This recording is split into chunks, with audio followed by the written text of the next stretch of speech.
how to share real-time location of your mobile phone. So for my example, I use two mobile phone and I search on this mobile phone the real time of this one mobile phone. Or you can see on the Google Map the exact place of this one of my mobile phone. So okay, to do that, okay, you'll have to do first on your mobile phone, you find, for my example, okay, go to Google Map. Here in Google Map, tap the profile icon on the upper right side of this mobile phone. You can see here the location sharing. Okay, you can tap the location sharing. And okay guys, after that, you can see here the new share button here. Okay, you can tap this. And here, you can see the share your real-time location.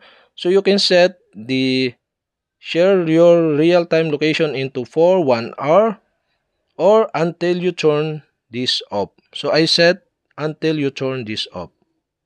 And after you set the share your real-time location, so I set into until you turn this off.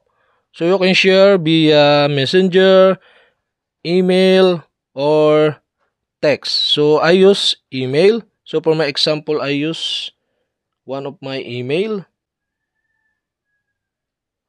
And after that, tap the share button to share the link of this real-time location. So okay guys, I go to my email. And okay guys, so I received this email. So okay, you can see here the location. So you can view the location on the Google Map by clicking the view on Google Map on this email. And that's it. Okay, this is exact location or real-time location to this one of my mobile phone.